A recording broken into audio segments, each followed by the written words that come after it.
Lendo o comentário de João de William Hendrickson, a partir do versículo 25 e 26, Jesus lhe disse: Eu sou a ressurreição e a vida.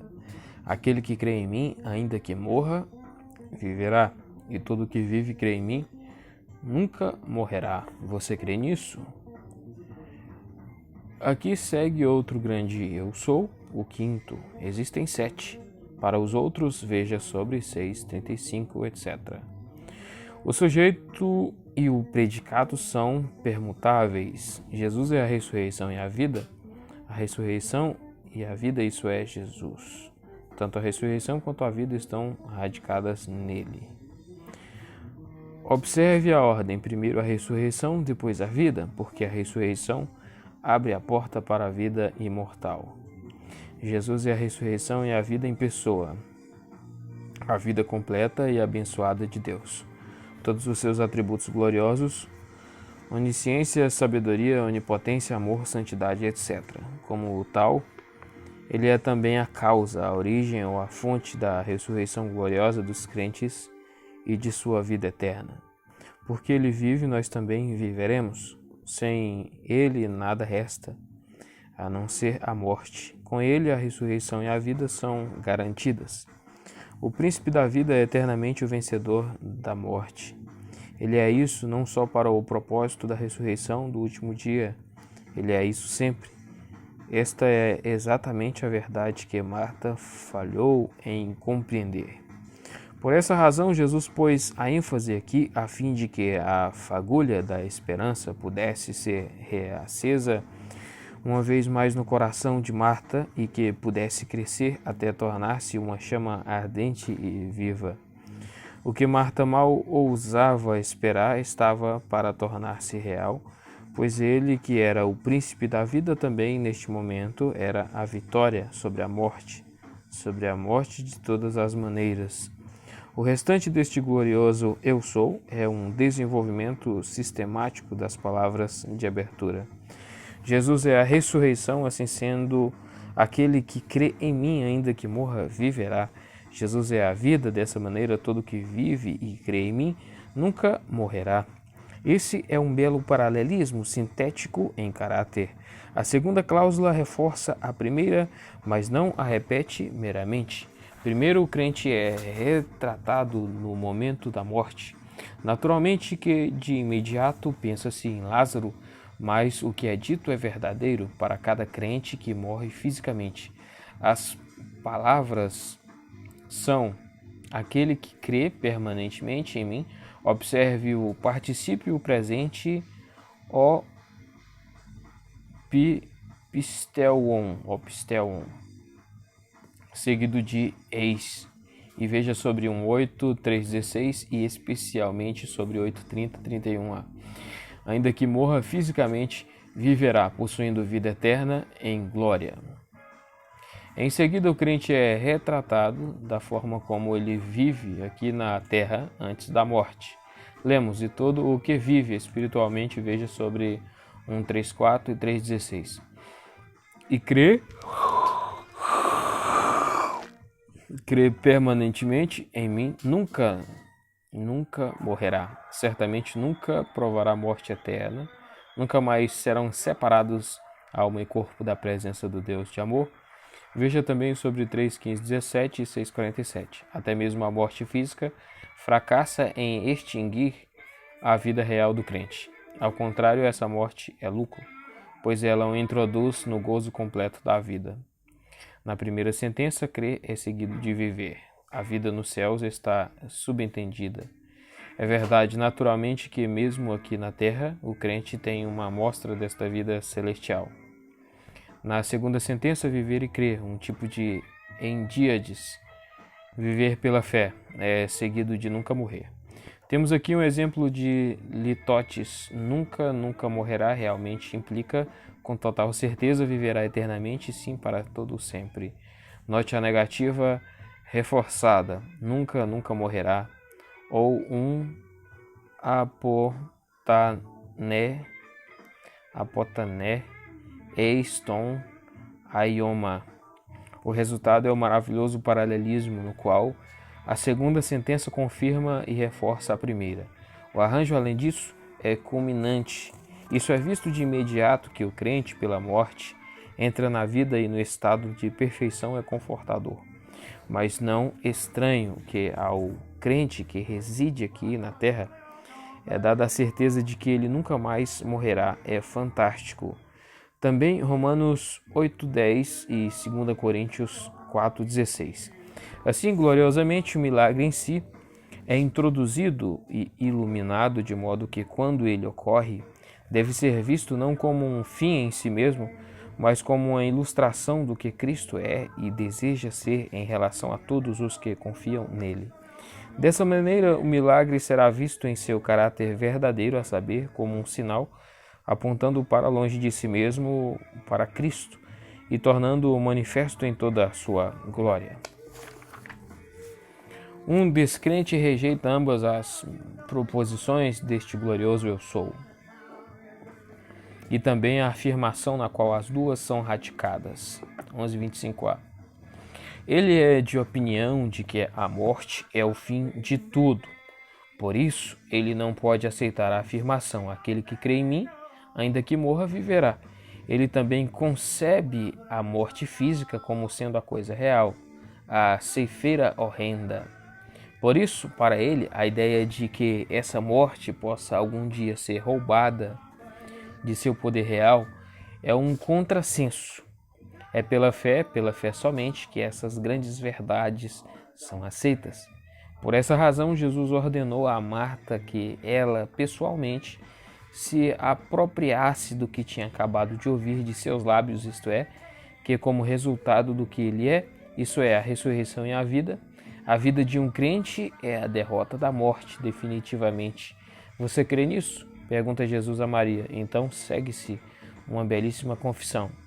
Versículo 27. Ela lhe disse: Sim, Senhor, eu tenho crido que tu és o Cristo, o Filho de Deus que veio ao mundo. A confissão de Marta aqui é positiva, heróica e ampla. Na verdade, é muito emocionante e ainda mais notável por ter sido feita sob circunstâncias tão penosas. O eu sou de Jesus a tinha ajudado consideravelmente. Agora vemos em sua melhor expressão, em seu lugar. Agora vemos a graça de Deus presente nela enquanto a ouvimos dizer sim, confirmando a declaração de que Jesus é a ressurreição e a vida, e as duas proposições que seguem: Senhor, veja sobre 1:38, eu tenho crido, tempo perfeito, se tornou uma convicção inabalável em mim. Que tu és o Cristo, veja sobre 10:25, o Filho de Deus, veja sobre 1:14-34. Que veio ao mundo, um título estabelecido para aquele que voluntariamente veio do céu à terra, Filipenses 2:5-8.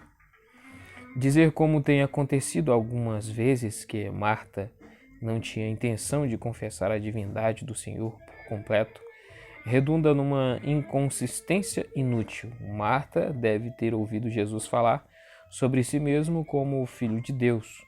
Ora, se os outros entenderam isso como sendo uma alegação de ser absolutamente igual ao Pai, veja sobre 10:30-33. Por que não Maria? Ela tinha ouvido as alegações de Jesus e acreditou nelas. Note, eu tenho crido. O pronome eu, porque aparece expresso e por causa de sua posição na sentença, deve ser provavelmente considerado enfático aqui. Outros tinham ouvido essas mesmas alegações, mas as tinham rejeitado, chamando Jesus de blasfemador. Para outras confissões notáveis registradas nos capítulos anteriores do Evangelho de João, veja a de João Batista. Vejam, o Cordeiro de Deus que está tirando o pecado do mundo. Achamos o Messias, 1:41, Filipe, aquele sobre quem Moisés escreveu na lei e sobre quem os profetas escreveram, nós encontramos, 1:45, Natanael, Rabi, tu és o Filho de Deus, tu és o Rei de Israel, 1:49. Os samaritanos, este é verdadeiramente o Salvador do mundo, 4:42. Simão Pedro, Senhor, para quem iremos? Tu tens as palavras de vida eterna, e nós cremos e sabemos que tu és o Santo de Deus. 668 a 169. Também sua confissão registrada em Mateus 16:16, que um pouco depois, Marta fraqueja de novo de forma tal que, por um instante, ela não enxerga por inteiro as implicações de sua confissão prévia. É compreensível. Os olhos de Marta não estavam fixos em Jesus. Algumas vezes eles se voltavam na direção de um cadáver. Quando isso acontecia, sua visão espiritual se turvava. Pedro teve uma experiência um tanto semelhante. Veja Mateus 14, 28 ao 31. 28 ao 30. E quando disse isso, ela voltou e calmamente chamou Maria, sua irmã, dizendo: O mestre está aqui e pergunta por você. Tendo feito sua gloriosa confissão, Marta voltou à casa enlutada. Podemos imaginá-la entrando e cochichando a sua irmã Maria. Por que teria ela chamado Maria de modo tão discreto? Seria porque não queria que os judeus, geralmente hostis a Jesus, soubessem da presença de Jesus? Estaria ela com medo, quem sabe, de que de outra maneira uma controvérsia pudesse suscitar-se entre Jesus e os judeus? E ela queria dar também uma oportunidade a Maria de conversar com o mestre em particular? Isso é provável. A razão pela qual ela chamou Maria, além do seu próprio desejo de fazer isso, foi porque Jesus tinha pedido que ela o fizesse. Esta é certamente a explicação mais natural das palavras. O mestre está aqui e está perguntando por você, ou está chamando-a. Então ela, quando ouviu isso, levantou-se depressa e foi em direção a ele. Ora, Jesus ainda não havia entrado na aldeia, mas ainda estava no lugar onde Marta o encontrou. Quando Maria ouviu isso, ela deu um salto e saiu correndo de casa. Logo, ela estava indo, tempo perfeito muito gráfico, a Jesus. Jesus não tinha ainda entrado na aldeia propriamente dita e permanecia no lugar onde Marta o encontrara.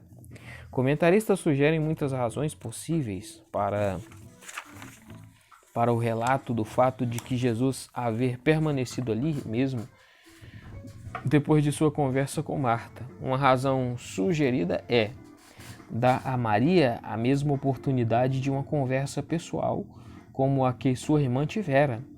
Mas quanto a isso, devemos lembrar que, na realidade, a conversa de Maria dificilmente pode ser chamada de particular. Talvez a solução deve ser buscada em uma direção inteiramente diferente, que tem também sido sugerida por diversos comentaristas, ou seja, que o lugar onde as conversações com Marta e mais tarde com Maria ocorreram era nas proximidades do cemitério. Embora não possamos ter certeza disso, o relato, não obstante, nos passa essa impressão. Se esse for o caso, não é difícil entender por que Jesus, cuja missão não era na casa enlutada, mas no túmulo, permaneceu exatamente onde estava. Versículo 31. Quando os judeus que estavam com ela na casa e a consolavam, notaram que ela se levantara depressa e saíra. Eles a seguiram, supondo que ela ia ao túmulo a fim de chorar. Para o significado da expressão, os judeus que estavam com ela na casa e a consolavam, veja sobre o versículo 19. Ao que parece, Maria era a mais emotiva das duas irmãs, como o versículo 32, em especial, parece indicar, e veja também 12:3.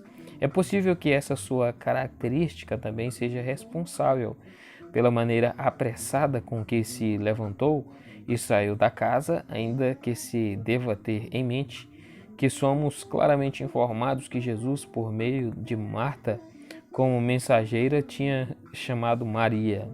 Não somos informados que ele tivesse chamado Marta, conquanto isso seja possível, seja provável. Teria sido essa maneira apressada de levantar-se que teria levado os judeus a concluírem que Maria estava indo ao túmulo para ali chorar, de modo que eles a seguiram, ainda que não tivesse seguido Maria? Alguns comentaristas são de opinião que pode ser correta, porém não sabemos com certeza. Não nos deve escapar que essa decisão da parte dos judeus, isto é, seguir Maria, ao túmulo estava no plano de Deus. Ele queria que os judeus vissem um milagre. A palavra chorar aqui no versículo 31 não é a mesma no versículo 35. Veja sobre este versículo. Versículo 32. Então Maria, quando chegou ao lugar onde Jesus estava, ao vê-lo, lançou-se aos seus pés, dizendo: Senhor, se tivesses estado aqui, meu irmão não teria morrido. Quando Maria viu Jesus, ela se jogou aos seus pés chorando. Em uma atitude de reverência e adoração, ela repetiu o que Marta já tinha dito: Senhor, se tivesses aqui, meu irmão não teria morrido. Para o sentido desta exclamação, veja sobre 11:21. Observe que enquanto Marta não se jogou aos pés de Jesus, 11 do 20 ao 21, Maria não acrescentou como fizera Marta. E mesmo agora eu sei que tudo quanto pedires a Deus, Ele te concederá. Isso mostra uma situação equilibrada. De qualquer modo, baseado no que é encontrado em João 11, as evidências são insuficientes para declarar que a fé de Maria era mais excelente em qualidade ou intensidade que a de Marta. Mas veja também o capítulo 12:8, depois Lucas 10:35-42. Na última história, certamente foi Maria quem escolheu a boa parte. 33:34. Então Jesus, quando a viu chorando, e bem assim os judeus que a acompanhavam, ficou profundamente movido no espírito e ficou agitado e disse: Onde vocês o colocaram? Eles lhe disseram: Senhor, venha e veja. Quando Jesus viu Maria chorando e os judeus que haviam vindo com ela, muitos dos quais iriam aceitar Jesus pela fé, também chorando, ele ficou profundamente movido no espírito e ficou agitado. O verbo aqui usado tem o sentido da raiz resfolegar, de um cavalo. Então, agitar-se com ira, Marcos 14:5. Exortar severamente, Mateus 9:30 e Marcos 1:43. Aqui surge a pergunta: será que esse verbo, como usado aqui no versículo 33, veja também o versículo 38, tem o mesmo significado? Muitos comentaristas acreditam que sim. Jesus, segundo a interpretação deles, ficou cheio de indignação, mas porque ele ficaria irado? Certamente não, porque Maria e os judeus estavam chorando. Ele mesmo estava quase explodindo em lágrimas. Por que então? A resposta geralmente dada é esta: Jesus estava concentrando sua atenção no pecado como a causa subjacente de todo sofrimento, tristeza e dor. Ele ficou indignado contra o pecado. Parece-nos que essa explicação contém um considerável elemento de verdade. O próprio fato de que o verbo empregado, geralmente, em outras passagens, se refere a um sentimento de indignação, pareceria apontar nessa direção. Além disso, é inconcebível que Cristo pensasse em dor e tristeza e não pensasse ao mesmo tempo no pecado como sua causa. Contudo, acreditamos que essa explicação, embora correta em certa extensão, não explica tudo. A emoção intensa que surgiu no coração do Senhor compreendia pelo menos mais um elemento além de indignação. Ela ia além da ira e incluía muito mais que isso. O contexto inteiro claramente indica que ela também incluía compaixão. De fato, o contexto imediato nem ao menos menciona pecado. Ele fala apenas do choro de Maria e dos judeus e ficamos com a impressão de que foi esse choro que causou o seu choro. O contexto, portanto, é de compaixão e não de ira. Também o verbo agitado ou perturbado aqui literalmente perturbou-se, estremeceu, que é usado em conexão com o verbo em questão, sugere perturbação interior, como também ocorre em 12:27 e etc. 13:21, 14:1, 27. Veja de que natureza for mais do que puramente indignação. Para ver o significado do segundo verbo, tarasso, veja também sobre 14.1. Portanto, parece que a tradução ficou profundamente movido no espírito e ficou agitado é a melhor. Traduzido dessa forma, o verbo é suficientemente abrangente para incluir tanto a indignação quanto a compaixão. A intensidade da emoção era provavelmente visível no olhar de Cristo, no tom de sua voz e talvez especialmente em seu constante suspirar. Para o significado do termo espírito, pneuma, veja sobre 13:21. Indignado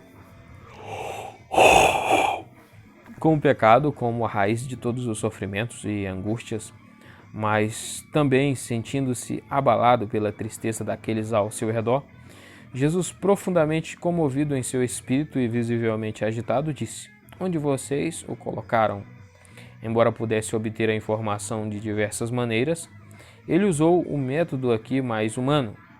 Perguntou àqueles que estavam próximos dele. Eles também, dentre aqueles que lhe eram mais favoravelmente inclinados, responderam: "Senhor, venha e veja." O aoristo presente é usado para o primeiro verbo, o aoristo simples para o segundo. Ambos são imperativos, com pequena ou nenhuma distinção aqui em significado de tempos. Versículo 35. Jesus explodiu em lágrimas.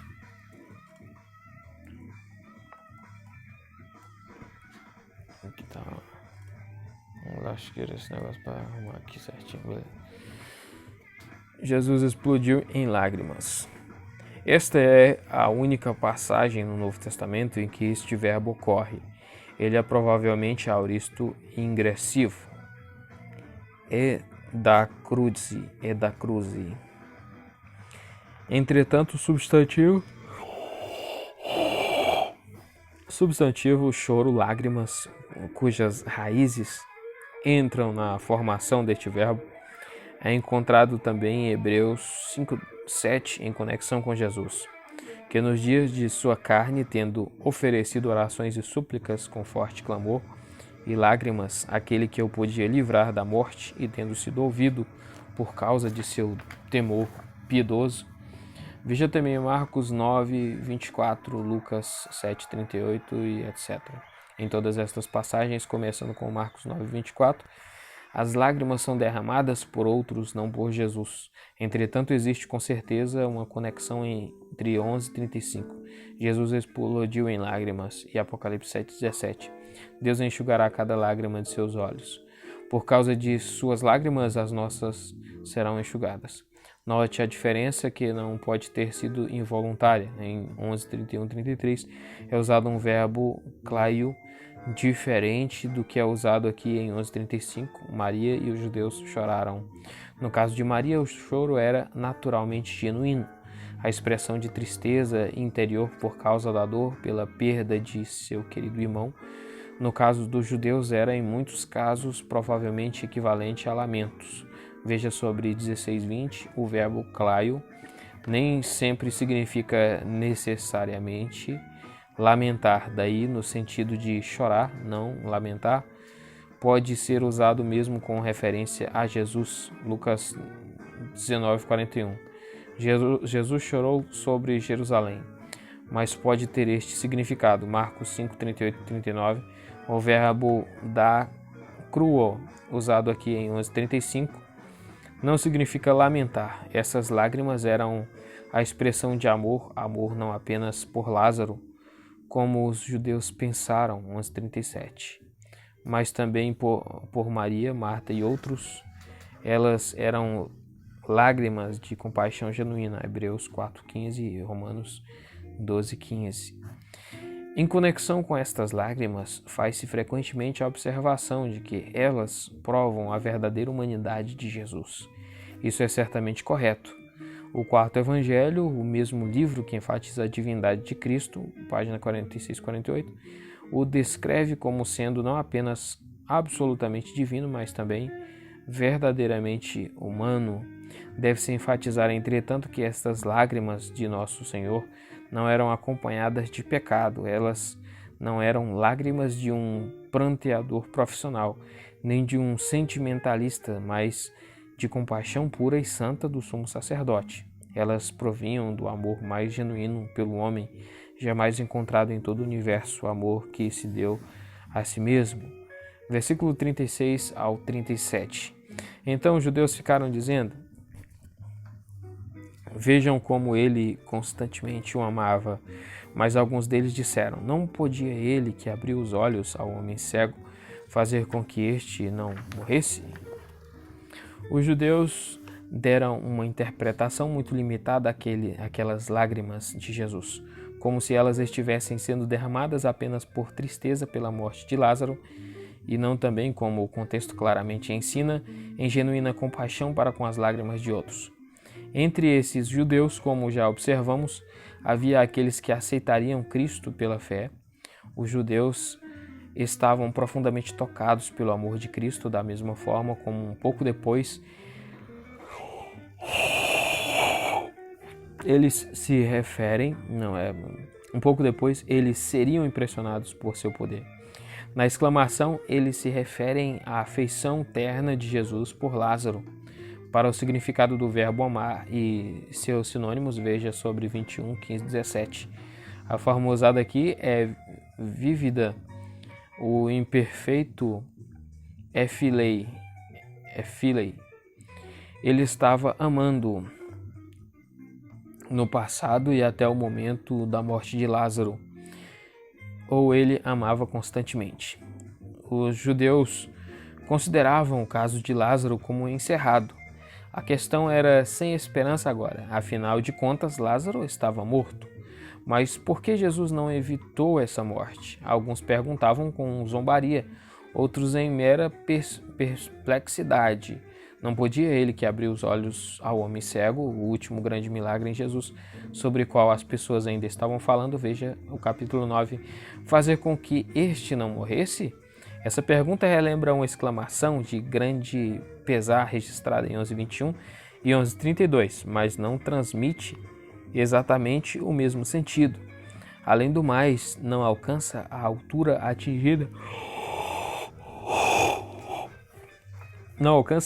atingida por Marta em 11:22. Veja sobre este versículo. Parece que as notícias da ressurreição da filha de Jairo e do filho da viúva não tinham chegado a Jerusalém. Ou se tinham, essa morte era totalmente diferente. Era agora o quarto dia. Este era um caso perdido. Para síntese, ver 471, 473. Versículo 38. Então Jesus, outra vez profundamente perturbado em seu íntimo, foi ao túmulo. Este era uma gruta e uma pedra estava colocada contra ela. Suspirando, Jesus se encaminhou para o túmulo, para a expressão profundamente perturbado em seu íntimo. Veja sobre 11:33. O túmulo tinha a forma de uma caverna ou uma câmara escavada em uma rocha. Imaginamos que a rocha se destacava do chão, talvez um pouco inclinada para trás, para evitar que animais selvagens entrassem nela. Uma tampa de pedra fora colocada contra ela. Versículo 39. Quando Jesus realizava milagres, ele não desperdiçava seu poder. Somente Deus pode dar vida aos mortos, mas os homens podem mover uma pedra da boca do túmulo. Então Jesus ordenou que eles fizessem isso. Observe a brevidade da ordem. Jesus disse: tirem a pedra. Nesse ponto, Marta, irmã do morto, voltou sua atenção para o cadáver de seu irmão, não para o vencedor da morte. Ele disse: Senhor, agora já cheira mal, ou agora ele já deve estar fedendo, porque ele está morto já faz 4 dias. O evangelista registra essa objeção de Marta para enfatizar a grandeza do milagre. Não é necessário e tampouco aconselhável traduzir o original como Senhor, agora ele já deve estar fedendo. A ideia por trás dessa tradução poderia ser que a pedra ainda continuava vedando a entrada do túmulo, de modo que não havia cheiro. Daí argumenta-se que Maria não poderia ter dito já cheira mal, Porém, mesmo atualmente, algumas vezes há cheiro em volta de um túmulo adequadamente selado. Quando Marta acrescenta, pois ele está morto já faz 4 dias, literalmente, pois ele é um homem do 4º dia, Atos 28:13. Ela atribuiu o odor à decomposição do corpo. A preparação do corpo para sepultamento na Palestina não era nem de longe como no Egito. O embalsamamento era um costume estranho aos hebreus, mas praticado com grande precisão entre os egípcios. Gênesis 2:26. A unção, que era o costume entre os judeus preeminentes, era menos eficiente. Veja mais sobre 11:44. A fé de Marta oscilou por um momento então. Versículo 40 a 41a. Jesus lhe disse: Eu não lhe disse que, se você crer, verá a glória de Deus? A fim de fortalecer a fé de Marta, Jesus resumiu o que já lhe dissera antes pelo mensageiro, ou diretamente. Observe especialmente as palavras seguintes. 11:4. Essa enfermidade não é para a morte, ao contrário, é para a glória de Deus, a fim de que o Filho de Deus seja glorificado por meio dela. 11:23. Seu irmão vai levantar-se de novo. 11:25 a 26. Eu sou a ressurreição e a vida. Aquele que crê em mim, ainda que morra, viverá. E todo que vive e crê em mim nunca morrerá. Você crê nisso? Tudo isso é sumariado brevemente nas palavras: eu não lhe disse que, se você crer, verá a glória de Deus? Naturalmente, Jesus não pode ter tido a intenção de dizer que a realização do milagre dependia do exercício da fé de Marta. O que ele queria dar a entender era que, se Marta parasse de pensar naquele cadáver e concentrasse sua atenção em Jesus, confiando nele completamente, seu poder e seu amor, ela veria esse milagre como um sinal, uma ilustração e prova da glória de Deus refletido no Filho de Deus. Para o significado do conceito glória, veja sobre 1:14. Marta se calou, então eles tiraram a pedra, versículo 41 a 42.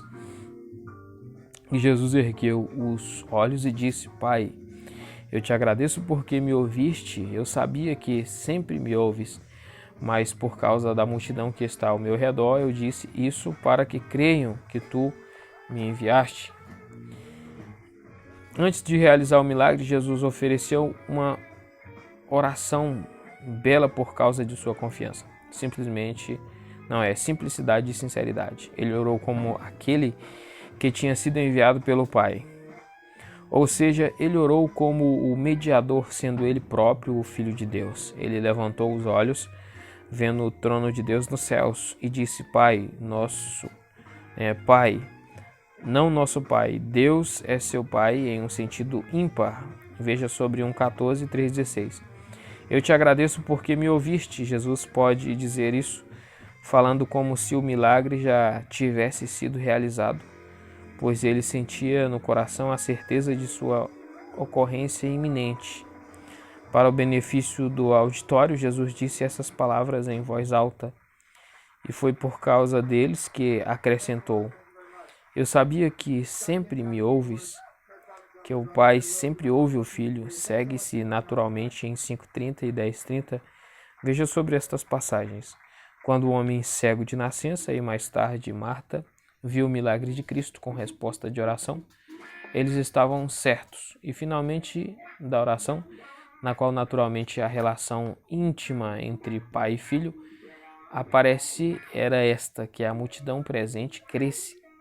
Auristo agressivo pisteusose, que Jesus é aquele que foi enviado, o Messias verdadeiro, divinamente comissionado para executar sua obra mediadora. Veja em Observações Preliminares, IB 43 e 44.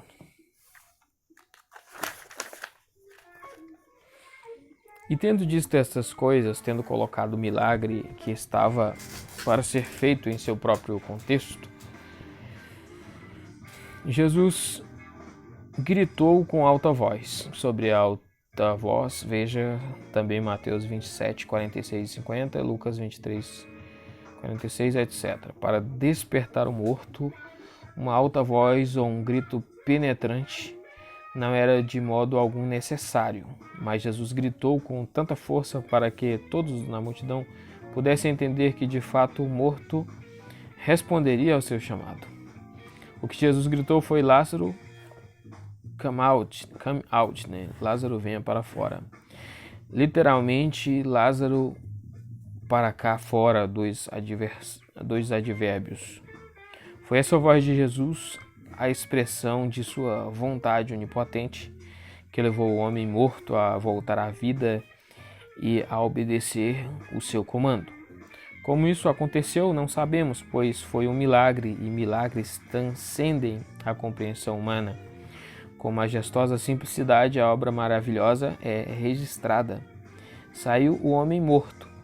Lázaro é aqui descrito como um homem morto. Morto não no sentido de tendo estado morto e ainda morto, o que reduziria tudo a um contrassenso, mas morto no sentido em que ele tinha estado morto e nesse instante foi chamado de volta à vida. Um quadro vívido é pintado de Lázaro caminhando para fora do túmulo, as mãos e os pés presos, literalmente amarrado com relação aos pés e às mãos, com ataduras, tiras de linho enroladas em volta de seus membros. Nada é dito sobre o lençol branco enrolado em volta de seu corpo. Parece que, embora as mãos e os pés estivessem atados, Lázaro ainda conseguia andar, talvez com dificuldade, e o rosto envolvido ou enrolado em uma tira ou lenço. A palavra usada, soldarium, é derivada do latim sudarium, de sudor, com o qual a palavra inglesa sweat, suor em português, se relaciona diretamente. Então, traduzimos por tira. Veja também sobre 20.7. A glória de Deus, a revelação de seus maravilhosos atributos, poder, amor, etc., estava ali para que todos a vissem. E é este ponto que o evangelista deseja enfatizar, porque o próprio Jesus o ressaltou. Então o Senhor desencorajou toda a vã curiosidade. Ele não queria que Lázaro ficasse ali em pé por algum tempo para ser analisado ou mesmo para responder a perguntas tais como: onde sua alma estava? Como você se sente ao voltar à terra? Para evitar esse tipo de coisa e para ajudar Lázaro, que estava ainda impedido pelas ataduras e pela tira, Jesus deu uma ordem curta e rápida, provavelmente aos que estavam mais perto. Jesus lhe disse: desatem-no e o deixem ir. Dois imperativos aoristos, o último seguido pelo presente infinitivo. Um efeito quádruplo encontra-se claramente implícito ou definidamente registrado. O milagre levou muitos judeus que antes eram hostis a Jesus a crerem nele. Acrescentou mais amargura aos seus inimigos, que agora, em uma sessão oficial do Sinédrio, começaram a tramar sua morte. Veja observações preliminares. 3. Causou grande agitação entre as multidões da Páscoa em Jerusalém. Número 4. Fortaleceu a fé de Maria e Marta e dos discípulos, exceto de Judas, é claro, que não tinha nenhuma. Esse fortalecimento da sua fé não está claramente registrado, mas pode ser deduzido. De 11:4. Além disso, no caso de Maria, ele se manifestou em glorioso feito de amor. Esses 4 pontos são apresentados nesta ordem nos versículos que serão agora explicados. Versículo 45. O milagre levou muitos judeus que antes tinham sido hostis a Jesus a crerem nele. As palavras são: muitos dos judeus, portanto, que tinham ido com Maria e tinham observado o que ele tinha feito, creram nele. Para o caráter dos judeus que tinham vindo para consolar. Veja sobre 1,19, depois sobre 11,19 interpretamos a sentença que tinham ido com Maria e tinham observado o que ele tinha feito, como modificando o seu antecedente mais próximo, judeus. Por implicação, ele também modifica os muitos que creram nele. Somente Maria é mencionada aqui, talvez pela mesma razão pela qual foi mencionada antes de Marta em 11:1. Lemos que muitos desses judeus que tinham ido visitar a casa de Maria para prestar condolências tinham observado o que Jesus fizera. Eles não tinham somente testemunhado fisicamente o milagre, mas o tinham examinado, refletido e ponderado sobre ele. O verbo é theaomai. Veja sobre 1,14. O resultado foi que eles creram em Jesus. Embora a expressão creram nele, episteusan eis auton, não se refira necessariamente à fé genuína. E ainda que, como os versículos seguintes indicam, especialmente os versículos 48, 49 e 50, os chefes interpretassem essa fé como lealdade a Jesus, na qualidade de um regente terreno, contudo, à luz de 11:4-52. É difícil dividir que muitos crentes sinceros em Jesus Cristo como Salvador espiritual tenham sido acrescentados ao rebanho no dia da miraculosa ressurreição de Lázaro. Versículo 46. O milagre aumentou e a animosidade de seus inimigos, que agora, numa sessão oficial do Sinédrio, começaram a tramar sua morte. Mas alguns deles foram até os fariseus e lhes contaram as coisas que Jesus tinha feito. Alguns dos judeus, tendo testemunhado o milagre e tendo reparado no efeito que ele causara sobre o povo, tornaram-se ainda mais encarniçados contra ele. Embora gramaticalmente seja possível interpretar alguns deles como significando alguns dos muitos judeus que creram, isso é obviamente incorreto. A ideia aqui, como ocorre frequentemente, é simplesmente que os judeus que tinham testemunhado o milagre se dividissem em dois grupos. Muitos creram, seja em que sentido isso possa ter ocorrido, outros ficaram ainda mais hostis